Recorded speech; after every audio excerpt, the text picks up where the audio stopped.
मी आपला आभारी आहे. किमान आपण तरी माझं ऐकून घेतलं, घ्यायची संधी दिली. आपण म्हटलं की तुम्ही सभागृहात आहे बोला.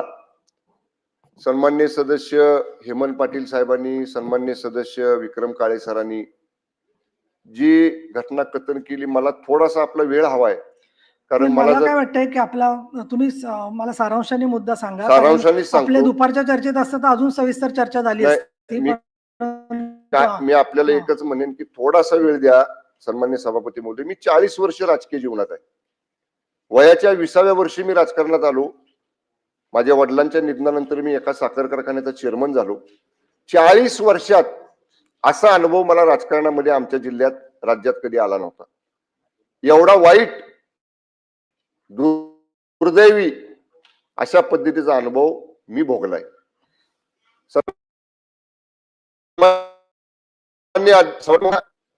निवडणुका होतात, बहुमत अल्पमत आपण सगळे बघतो.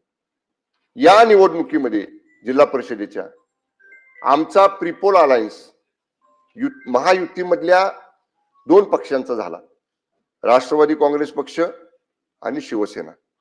आणि प्रीपोल अलायन्स मध्ये आम्ही 65 जागांच्या सभागृहामध्ये 37 जागा जिंकल्या. आणि right from the day of election, म्हणजे निकाल झालेल्या दिवशी आम्ही सांगितलं एक अलायन्स घेईल. मी तेवढा इन्सिडेंट सांगतो आता काय झाला ते, ज्याचा उल्लेख सन्माननीय सदस्य विक्रम काळे सरांनी केला. आम्ही 33 सदस्य मतदानाला चाललो. आमची बैठक एकत्र झाली, ठरलं उमेदवार अध्यक्ष पदाचा कोण, उपाध्यक्ष पदाचा कोण, आणि आम्ही त्या ठिकाणी निघालो. सन्मान्य अध्यक्ष महोदय, हे 2 सदस्य ज्यांच्यावर गुन्हा दाखल झाला, संदीप मांडवे आणि अनिल देसाई, हे आमच्या बरोबर बैठकीला होते. ज्यांचं अपहरण झालं म्हणून सांगितलं ते बापसाहेब शिंदे, सदस्य राष्ट्रवादी काँग्रेस पक्षाचे, आमच्या बरोबर होते. तिथं सुद्धा आमच्या बैठकीच्या ठिकाणी सन्मान्य सभापती महोदया 50 साडेवेशातले पोलीस खाली होते. तुम्हाला अटकच करायची होती ना, आमच्या 2 सदस्यांना गुन्हा दाखल केलाय म्हणून. तिथं का नाही केली? का? 2000 शिवसैनिक तिथं होते खाली. तिथं नाही धाडस झालं पोलिसांचं आमच्या सदस्यांना हात लावायचं. मी, मान्य मकरंद पाटील, मान्य शशिकांत शिंदे आणि मान्य नितीन काका, आम्ही ह्या सदस्यांना घेऊन या आपलाच चाललाय सगळा किस्सा. मंत्री महोदय, मला याच्यावर मला एक सभापती महाराज, माझे हात जोडून विनंती आहे. म्हणजे आता या सभागृहात सुद्धा आम्ही सुरक्षित आहात का नाही असं वाटायची वेळ आली. सभापती महोदय, आम्ही चाललो 4थ्या मजल्यावर. सभापती महोदय, 10 फुटाचं अंतर होतं. ते मेटल डिटेक्टर लावला होता जिथनं सदस्य आत जातात सभागृहात, त्या मतदानाच्या ठिकाणी. ते मांडवे म्हणतायत, अरे पालकमंत्री आहेत, मला जाऊ दे मताला. सभापती महोदय, ह्या दंडाला 4 पोलीस माझ्या, हे अजून दुखतंय. ह्या दंडाला 4 पोलीस, दोघांनी कंबर आवडली माझी. अंग, सभापती महोदय, माझा अजून ठणकते. 4 दिवस झाले मी गोळ्या खातोय. मला त्या सदस्य सकट फटफटत नेलं. ह्यांचे बंधू खासदार नितीन काका पायऱ्यांवरनं त्याला खाली पाडलं. ह्यालाही ढकलत एका खोलीत नेऊन तिकडे ढकललं बाजूला. सभापती महोदय, काय 100 पोलीस साडेवेशातले 4थ्या माळ्यावर, म्हणजे ही मोगलाई आहे का? आम्ही मंत्री आहोत, आमदार आहोत, 4 लाख लोकांच्यातनं निवडून आलेले. एवढा माजुरीपणा केला. त्या गोंधळात सभापती महोदया काय लागलं मला माहित नाही. माझ्या शर्टावर रक्त, जे सदस्य माझ्या बरोबर होते संदीप मांडवे, त्यांच्या शर्टावर रक्त. माझ्या बॉडीगार्डच्या लक्षात आल्यावर त्यानं रुमाल काढून मला दिला. मी दाबून धरलं थोडा वेळ. तोपर्यंत आमच्या दोन्ही सदस्याला पोलीस पळवत घेऊन गेले. सभागृहातून नेलं का तुमच्या? सभागृहाच्या अलीकडे त्या बॅरिक जे मेटल डिटेक्टर असते आत जायला लावलेलं, ते 5 फुटावर होतं. सभापती महोदय, मला एकच म्हणायचे सभापती महोदय, ह्या पोलिसांचं, आमची पार्टी मिटिंग होती तिथं 2000 कार्यकर्ते होते, तिथं धाडस झालं नाही. 4थ्या माळ्यावर भाजपचे सगळे कार्यकर्ते होते. भाजपचे 50 कार्यकर्ते तिथं, आमचा एक बी कार्यकर्ता सोडला नाही. आम्ही 4घच, हे मान्य मकरंद पाटील साहेब, मी, शशिकांत शिंदे आणि खासदार नितीन काका, आम्ही चौघच होतो. मला आजही रेकॉर्डवर आणायचंय. तुम्ही 100 पोलीस होताना 10 कार्यकर्ते आमचे शिवसेनेचे आणि राष्ट्रवादीचे वर येऊ द्यायला मला काय पाहिजे वाटतं याला होते. मग कसं तुम्ही घेऊन जाता ते बघितलं असतं मला आम्ही. थांबायचं नाही ते बरोबर नाही. परंतु माननीय शंभूराज न्याय द्या आम्हाला, न्याय. आम्ही मला कोणाकडे याच्यात न्याय मागायचा? असं वाटतं इथं दिसतंय. आपल्याकडे मागणार आणि खाली मान्य अध्यक्षांकडे मागणार. मी त्यामुळे आपल्याला माझी विनंती आहे, तो एसपी जो वागलाय ना सभापती महोदया, पूर्ण एखाद्या घरगाड्यासारखा वागलाय. त्यामुळे आपण, माझी विनंती आहे, त्याला तात्काळ निलंबित करा, बडतर्फ करा सेवेतनं. आज त्याची निवृत्त ठीक आहे. हायकोर्ट जज मार्फत त्याची चौकशी करा. हा अन्याय आम्ही सहन करणार नाही. त्यामुळे माझी हात जोडून आपल्याला विनंती आहे, अशा पद्धतीनं मंत्र्यांवर आरेरावी करणाऱ्या, मंत्र्यांना जखमी करणाऱ्या त्या पोलीस दलाचा प्रमुख तुषार दोशी, एलसीबीचा इन्स्पेक्टर देवकर, एलसीबीचा असिस्टंट इन्स्पेक्टर गर्जे आणि त्यांच्या बरोबरचे 100 पोलीस यांच्यावर तात्काळ कारवाई करून त्याला निलंबित करा, एवढीच हात जोडून सभापती महोदय आपल्याला विनंती आहे. अतिशय गंभीर प्रकार आहे. परंतु नाही, एक मिनिट, मला माझा निर्णय यासाठी सांगायचा आहे आधी की ही जी घटना घडली त्याची माहिती वृत्तपत्रातून आली, तेवढ्यावरतीच मी थांबले नाहीये. तर आपलंही म्हणणं मी ऐकून घेतलेलं आहे. हेमंत पाटलांनी सांगितलं, तुम्ही स्वतः प्रत्यक्षदर्शीच नव्हे तर तुम्ही स्वतः साक्षीदार आहात. आणि माननीय उदय सामंत मंत्री महोदय दुसरे हजर आहेत, गणेश नाईक इथे उपस्थित आहेत. तर तुम्हाला याच्यावरती काही शासनाच्या वतीने निवेदन करायचंय का असं मी विचारते. पण निवेदन करायचं नसेल तर या ठिकाणी असणारी पदावरची व्यक्ती, म्हणजे मी उपसभापती आहे, तर मी आज आत्ताच्या आत्ता साताऱ्याचे पोलीस अधीक्षक आणि संबंधित ज्यांनी मतदारांना, देवकर आणि तुम्ही जे म्हणतात, हे पहा, या सभागृहामध्ये आमदार सांगतात ते खरं मानलं जातं, तर मंत्री सांगतायत म्हटल्यावर ते खरंच मानलं पाहिजे. हा आतापर्यंतचा प्रघात आहे. एक. दुसरं, एवढी घटना घडल्यावर सरकारकडून कालच चौकशीचे आदेश जायला हवे होते, ते काही कारणाने गेलेले नाहीयेत. आज पहिला दिवस आहे सुट्टीनंतरचा. तर ताबडतोब साताऱ्याचे पोलीस अधीक्षक आणि संबंधित ज्यांनी लोकांना ढकलाढकली केली, जखमी केलेला आहे आणि महत्वाचं म्हणजे मतदानाच्या प्रक्रियेपासून वंचित ठेवलेलं आहे, त्यांचं सरकारने निलंबन करावं असे मी निर्देश देत आहे. आता याच्यानंतर बोला पुढे काय असेल ते. चला,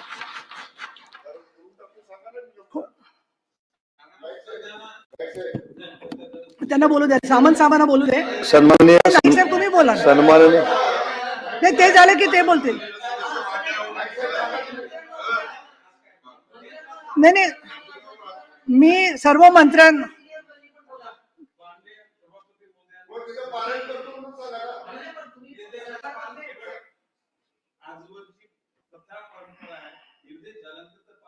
हा, पण ते उभं राहून सांगायचं असतं ना एक साहेब. काय काय घडलं याचं विवेचन सन्माननीय सर्व सदस्यांनी सांगितलेलं आहे. आता आपण निर्देश दिलेले आहेत, त्यामध्ये बाब असे की ज्या आजवरच्या सभागृहाच्या प्रथा परंपरेप्रमाणे ज्या निर्देशाचं जे काय होईल त्या पद्धतीने व्हावं असं माझं म्हणणं आहे. आता फक्त मी सदस्यांना बोलायला देणार आहे, पण माझी तुम्हाला विनंती आहे की मी जो एकदा निर्णय जाहीर केला आहे त्याला परत काहीतरी फाटे फुटतील असं तुमच्याकडून भाष्य होता कामा नये. त्यातली तपशील असेल, माहिती असेल, बोला. नाही, ती माहिती जरूर सांगा, रेकॉर्डवर घ्या सगळी माहिती. परंतु आता एकदा मी निर्देश दिलेले आहेत, निर्णय दिलेला आहे. सामंत साहेबांनी ते निर्देश स्वीकारलेत असं सांगितलंय का? सन्माननीय उपसभापती मोदयांनी जो निर्देश दिलेला आहे त्याचं तंतोतंत पालन शासन करेल. धन्यवाद. चला, आता आबा बोला. हा बोला, मग श्री मकरंद पाटील साहेब. सन्माननीय सभापती महोदया, देते खोडके आणि मग परवा मनीषा ताईंना बोलायचं असेल. सातारा जिल्हा परिषदेच्या निवडणुकीमध्ये जी घटना घडली ही खरं तर या महाराष्ट्राच्या राजकीय एकूणच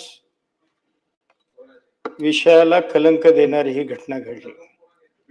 म्हणजे इतक्या वाईट पद्धतीनं प्रशासन सातारा जिल्ह्यामध्ये वागलं, अक्षरशः म्हणजे ज्या आमच्या महिला सदस्य होत्या त्या महिला सदस्यांच्या रूमची झडती घ्यायला 10 पोलीस गाड्या आणि प्रत्येक महिला सदस्यांच्या रूमच्या झडती घेऊन अक्षरशः त्यांना जबरदस्तीनं नेण्याचा प्रयत्न हा त्या ठिकाणी पोलीस प्रशासनानं केला.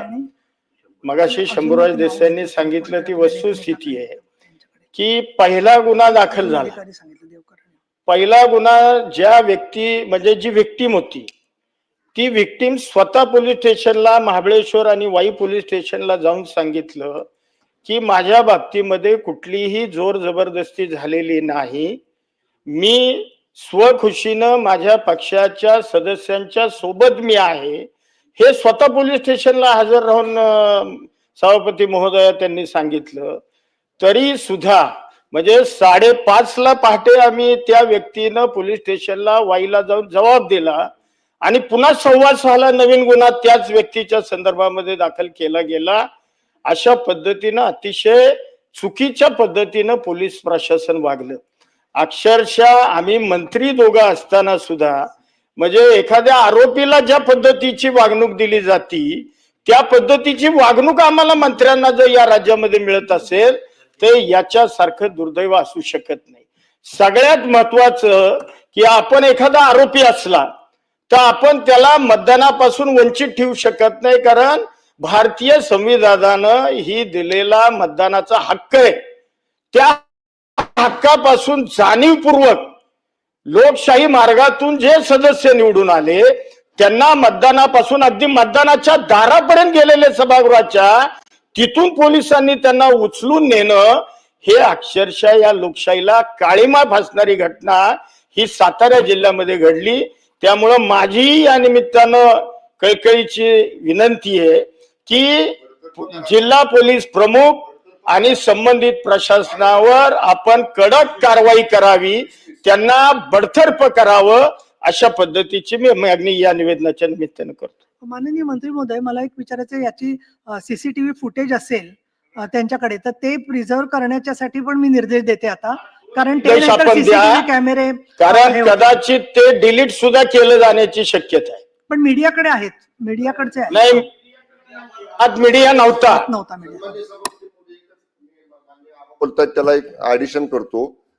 त्याच दिवशी मतदान प्रक्रिया झाल्या 2 आमच्या सन्माननीय सदस्यांनी पत्र दिलेलं आहे. जिल्हा परिषदची इमारत आहे ती, मुख्य कार्यकारी अधिकाऱ्यांना की तुमच्या परिसरातलं सीसीटीव्हीचं फुटेज सगळं आम्हाला त्या दिवशीचं द्या, आणि दुसरं ज्या सभागृहामध्ये मतदान होतं त्याचे कस्टोडियन त्या कालावधीपुरते जिल्हाधिकारी होते. एक पत्र जिल्हाधिकाऱ्यांना दिले की निवडणूक प्रक्रियेमधलं सगळं व्हिडिओ रेकॉर्डिंग आमच्याकडे द्या. दोन्ही अर्ज आमच्या ऑन रेकॉर्ड आहेत त्या दिवशी संध्याकाळी 4 वाजता. त्यामुळे आम्ही त्यांना मागणी केलेली आहे. तोंडी ते आम्हाला म्हटले तास देतो, पण आबा म्हणताय, मान्य आबा म्हणतायत तसं ते काय डिलीट करतील, काय एडिट करतील, काय करतील सांगता येत नाही. आपण निर्देश द्यावेत दोघांनाही की ते राखून ठेवा म्हणून. ठीक आहे. सातारा जिल्हाधिकारी आणखीन कोणाकडे दिलंय तुम्ही? दुसरं जिल्हा परिषद सीओ कडे. तर जिल्हाधिकारी आणि सातारा जिल्हा परिषदेचे सीओ यांना जे विनंती केलेली आहे संबंधितांनी, प्रत्येकाचा अधिकार आहे कारण सीसीटीव्हीचं फुटेज मिळणं, ते काही गुप्त कारवाई कुठली नव्हती, तर त्या पद्धतीने ते सुरक्षित राहतील की नाही हे बघावं जिल्हाधिकाऱ्यांनी, आणि विभागीय आयुक्त पुणे यांनी सुद्धा त्याच्यामध्ये लक्ष घालावं. कोडके. आता हेमंत पाटील साहेब, शंभूराज देसाई साहेब, पाटील साहेब, विक्रमजी काळे यांनी जो विषय मांडलेला आहे हा आम्ही सर्व लोकप्रतिनिधी, राजकीय आमचे वेगवेगळे पक्ष वाढवण्याचा प्रयत्न करत असतो. आम्ही जे करतो ते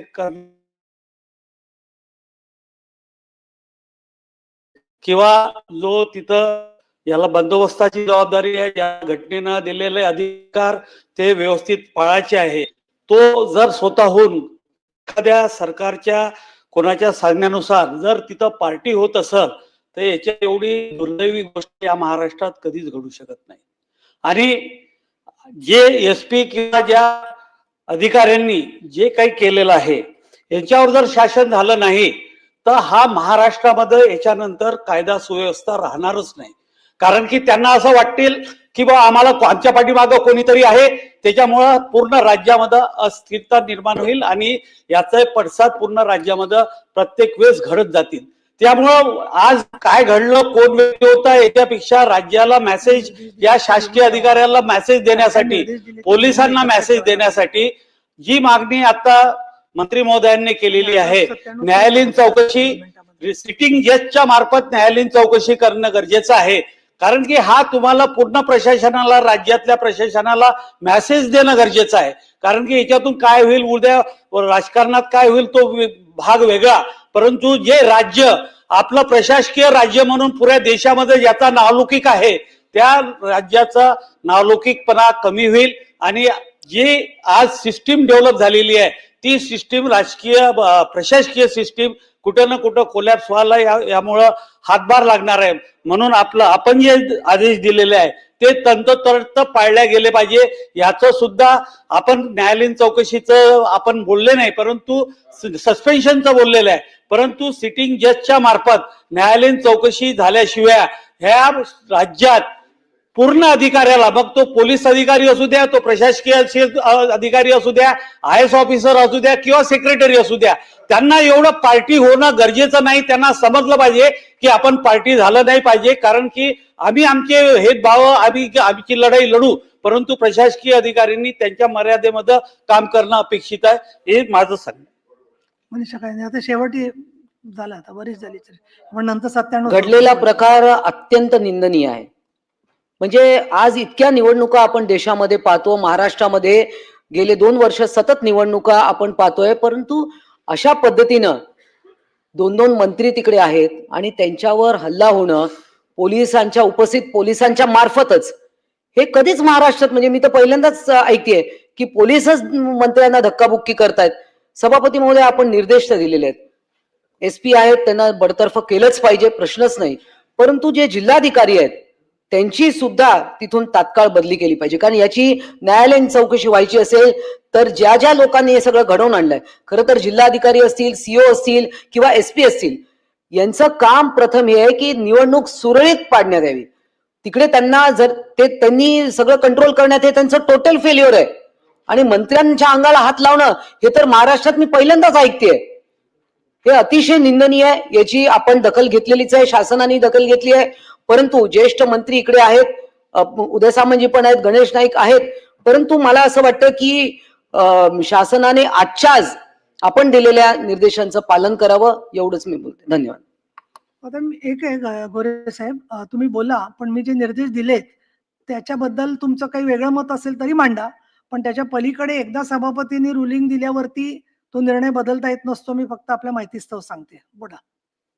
आता अध्यक्ष सभापती महोदया, मी काय बोलणार आहे याच्या अगोदर आपणच सांगताय की मी काय बोलणार. सगळ्या सदस्यांना माझी सभागृहाला माझी विनंती आहे की या सभागृहामध्ये आता जी चर्चा चालू आहे, या चर्चेच्या अनुषंगानं सातारा जिल्हा परिषदेच्या निवडणुकीच्या संदर्भात ज्या काही घटना घडल्या त्याच्यावर सभागृहामध्ये चर्चा चालू झाली आणि आपण काय निर्देश दिले. सभापती महोदय, आपण सभागृहाचे सर्वोच्च स्थानी बसलेले आहात. आपण जो निर्देश दिला तो आपला अधिकार आहे, पण तो निर्देश देण्या अगोदर आपण वस्तुस्थितीची माहिती घेणं हे तितकंच गरजेचं आहे. ज्या जिल्हा परिषदेच्या निवडणुका सातारा जिल्ह्यामध्ये झाल्या आणि जी वस्तुस्थिती इथं सांगायचा प्रयत्न या ठिकाणी सभापती महोदया झाला, ती वस्तुस्थिती पहिली आपण समजून घेण्याची आवश्यकता आहे. सातारा जिल्हा परिषदेची निवडणूक चालू असताना ज्या काही घडामोडी घडल्या त्या जिल्हा स्तरावर झालेल्या घडामोडी आपण सगळ्यांनी पाहिलेल्या आहेत. ज्या सदस्याचं अपहरण झालं, अशा पद्धतीचा गुन्हा दाखल झाला, तो सदस्य राष्ट्रवादीचा आहे. ज्यांनी गुन्हा दाखल केला तो त्या सदस्याचा मुलगा, तो राष्ट्रवादीचा आहे. गुन्हा कुणी दाखल केला त्याचा तपास कुणी करायचा, तो पोलिसांनी करायचा. त्याचा तपास होण्याची आवश्यकता आहे का? आता आहे. असं असताना जिल्हा परिषदेची निवडणूक चालू झाली. सकाळी 10:30 वाजता जिल्हा परिषदेच्या परिसरामध्ये निवडणूक चालू असताना जिल्हा परिषद सदस्य सोडून अन्य कुणी त्या जिल्हा परिषदेच्या सदस्य प्रिमायसेस मध्ये गेलं नाही पाहिजे. आपण कायदा सुव्यवस्था आपण बघतो, निवडणुकीच्या अनुषंगाने काय नियम घालून दिलेले आहेत ते आपल्याला माहिती आहे. आणि ते नियम कुठल्याही लोकप्रतिनिधीसाठी वेगळे नियम नाहीत. कोण मंत्री असले म्हणून वेगळा नियम नाही, कोण आमदार असला म्हणून वेगळा नियम नाही. निवडणूकची प्रक्रिया चालू असताना निवडणुकीच्या प्रक्रियापासून जिल्हा परिषदेमध्ये जी निवडणूक प्रक्रिया चालू होती, जिल्हा अधिकाऱ्यांचे आदेश होते की कुणी त्या ठिकाणी यायचं नाही, जिल्हा परिषद सदस्य सोडून कुणी येऊ नये आणि जिल्हा परिषदेच्या कर्मचाऱ्यांनी यावं. ही निवडणूक चालू असताना जिल्हा परिषदेमध्ये आपण बघितलं काय परिस्थिती झाली. जिल्हा परिषदेचं पोलीस उभे असताना गेट तोडून माणसं आत गेली नाही, 3-4 हजार लोक त्या जिल्हा परिषदेच्या प्रिमायसेस मध्ये निवडणूक चालू असताना होती. ही कोणी नेली लोक? ही परिस्थिती कोणी निर्माण केली? याची माहिती सभापती महोदया घेतली पाहिजे ना. पोलिसांची जबाबदारी कायदा सुव्यवस्था राखायची आहे. पोलिसांच्यावर कारवाई केली, चुकीचं असेल तर कारवाई झाली पाहिजे. परंतु कायदा सुव्यवस्था राखायची जबाबदारी आहे कुणाची? गोरे सरकारचे. सभापती महोदय ऐकून तर घ्या, ऐकून घ्या ना. मी सांगतो ती परिस्थिती समजून घ्या. माझं म्हणणं मला मांडू द्या. बाकी तुम्ही जे निर्देश दिलेले आहेत तुम्ही सभागृहामध्ये ऐकून घेताय. माझाही मुद्दा आमचंही म्हणणं ऐकून घेतलं पाहिजे ना. मी एक मिनिट, मी एवढं स्पष्टीकरण आपल्याला सांगते एवढ्यासाठी की कसं झालं, मग त्याच्यात आधी कोण गेलं, नंतर कोण गेलं, याच्यापेक्षा ज्या प्रकारे आपले मतदारांना सभागृहामध्ये पोलिसांनी उचलून नेलं, अटक केली, त्याबद्दलची त्यांनी जी वस्तुस्थिती सांगितली ती तशी नाहीये असं तुमचं म्हणणं असेल तर चौकशीत पुढे होईल. हो, मी तुमचंही खरं म्हणते ना, मी नाही म्हणत नाहीये, पण त्याचा संपूर्ण आधी समग्र हे याच्याशी काही संबंध नाही. नाही, त्यांनी माणसं आणली काय? हा, आपण म्हणणं म्हणजे त्या मुद्द्यापुरतं घ्या की माझं म्हणणं पोलीस ऐकून घ्या ना, सभागृहात त्या गेले होते का मुद्द्यापुरतच नव्हते? बोलतोय. नाही, गोरे सभापती साहेब, मग त्या नाही, ऐकून घ्यायला लागेल, पण त्या सभागृहात पोलीस गेले की नाही तेवढंच तुम्ही सांगा ना मला. मी असं म्हणत नाही, तुम्ही बोलू नका. हा, सांगतोय तुम्ही वस्तुस्थितीच्या आधारे ज्या सदस्य महोदयांनी सांगितलं त्या माहितीच्या आधारे आपण कारवाई करताय. तीच वस्तुस्थिती मी पण सांगतोय. सांगा ना. माझं सभापती महोदया माझं म्हणणं हे आहे की जिल्हा परिषदेच्या निवडणुकीच्या जेव्हा चालू होती तेव्हा जिल्हा अधिकाऱ्यांचे आदेश असताना जिल्हा परिषदेच्या प्रिमायसेस मध्ये कंपाऊंड गेट उघडायला पोलिसांना दमदाटी करून गेट उघडून आत कोण गेलं याची चौकशी झाली पाहिजे. तिथं कायदा सुव्यवस्थेचा प्रश्न निर्माण का झाला याची चौकशी झाली पाहिजे. आणि ही सगळी परिस्थिती निर्माण का झाली याची चौकशी झाली पाहिजे. गुन्हा दाखल केला, कुणी केला याची चौकशी झाली पाहिजे. आणि जर पोलिसांना तपास करायचा होता, जर पोलिसांनी तपास केला असता मतदानही झालं असतं. पोलिसांना तपास करून द्यायची जबाबदारी कुणाची होती? जर ज्यांच्यावर गुन्हा दाखल झाला त्याला तुम्ही प्रोटेक्शन देऊन हातात धरून तुम्ही सभागृहात घेऊन जात असाल तर सभापती महोदय हे कुठल्या कायद्यात बसतं? कोर्ट ठरवेल कोण आरोपी आहे, चुकीचा आहे, खरं आहे, खोटं आहे, हे कोर्ट ठरवेल. कोर्टाने निर्देश दिल्यानंतर त्याच्यावर कारवाई होईल. परंतु ज्यांच्यावर गुन्हा दाखल झाला ते आरोपी आहेत का नाही आपण कसं ठरवतो? आणि त्या आरोपींना प्रोटेक्शन देण्याची जबाबदारी असं कसं काय आपण घेऊ शकता? माझं सभापती महोदया माझं सांगणं आहे, आपण ज्या पद्धतीनं वस्तुस्थिती समजून न घेता, परिस्थिती समजून न घेता आणि त्या ठिकाणी जे काय घडलंय, अध्यक्ष सभापती महोदय, त्या ठिकाणी जे काय घडलंय हे न पाहता जर जिल्हा परिषदेमध्ये निवडणूक चालू असताना कायद्याचं उल्लंघन केलं कुणी, निवडणूक चालू असताना 100 मीटरच्या आत जायला नाही पाहिजे, 5 मीटरवर सभागृहाच्या जातात कसं अध्यक्ष महोदय? या सगळ्या गोष्टीची चौकशी झाली पाहिजे. याही गोष्टीची माहिती घेतली पाहिजे. आणि आपण कायदा सुव्यवस्था पाळायची जबाबदारी आहे कुणाची? आणि आपण मंत्री म्हणून काम करत असताना त्या जिल्हा परिषदेच्या परिसरामध्ये असलेल्या पोलिसांना शिवीगाळ करण्याचा अधिकार दिला कुणी? या सगळ्या परिस्थितीचा विषय सभापती महोदय समजून घेतला पाहिजे. आणि आपण ही परिस्थिती समजून न घेता, वस्तुस्थितीचा अहवाल न मागवता, फक्त इथं चर्चा झाली म्हणून एखाद्या IPS अधिकाऱ्याला सस्पेंड करणं हे नियमांना धरून सभापती महोदय नाही. आपण अशा पद्धतीचा निर्देश कसा देऊ शकतो? तुम्ही घेतलेल्या निर्णयावर मी बोलायला मला अधिकार आहे नाही माहिती नाही, पण मी आपल्याला या ठिकाणी सांगेन त्या ठिकाणची परिस्थिती, कायदा सुव्यवस्था धोक्यात आणण्याचं काम केलं कुणी? जर त्या ठिकाणी आजपर्यंतच्या इतिहासामध्ये जिल्हा परिषदेची निवडणूक असताना त्या ठिकाणी मंत्री कसे जातात? का कायदा सुव्यवस्थेचा प्रश्न निर्माण होतो? 2-2, 5-5 हजार कार्यकर्ते कोण बोलवतं याची चौकशी झाली पाहिजे.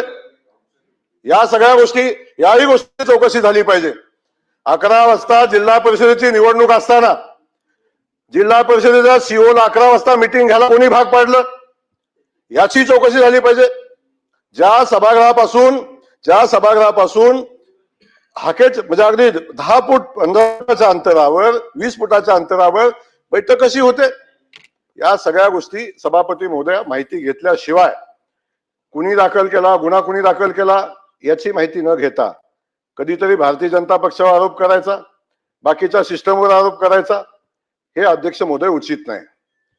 ज्यांनी दाखल केला गुन्हा तो राष्ट्रवादी पक्षाचा कार्यकर्ता आहे, तो त्या सदस्याचा मुलगा आहे. आणि असं असताना भारतीय जनता पक्षाला दोष द्यायचं काय कारण आहे? कशासाठी भारतीय जनता पक्षावर ब्लेम करता? ही सगळी परिस्थिती सभापती महोदय जोपर्यंत सभागृहाच्या समोर येत नाही, त्याची चौकशी होत नाही, तोपर्यंत अशा पद्धतीची कारवाई करणं उचित नाही. या सगळ्या परिस्थितीमध्ये अशा पद्धतीची भूमिका घेणं योग्य नाही. आणि सभापती महोदय एक आहे, सभापती महोदय या एसपीचं जे आपण निलंबन केलंय त्याला तातडीनं स्थगिती देण्याची आवश्यकता आहे. निवडणुकीची प्रक्रिया आहे, निवडणूक बघेल सभापती महोदय. निवडणुकीमध्ये जी प्रक्रिया झाली ती निवडणूक स्थगित करण्याचा अधिकार इथं नाही सभापती महोदय. त्यामुळे सभापती महोदय अशा पद्धतीनं निवडणुकीच्या प्रिमायसेस मध्ये दहशत निर्माण करणं, स्वतःच्या ताकदीचा वापर करणं, मंत्रिपदाचा वापर करणं, हे सभापती महोदय कुठल्याही नियमात बसत नाही. आपण का नियमाचं उल्लंघन केलं? का 5,000 माणसं सभापती महोदयच्या जिल्हा परिषदेमध्ये घुसली? 5,000 माणसं जिल्हा परिषदेमध्ये जातात निवडणूक चालू असताना सभापती महोदय. अशा पद्धतीचं वातावरण तिथं निर्माण करायचा, कायदा सुव्यवस्थेचा प्रश्न निर्माण करायचा आणि त्या ठिकाणी तो प्रश्न निर्माण करून सभापती महोदय निवडणुकीच्या अनुषंगानं अशा पद्धतीचं वातावरण.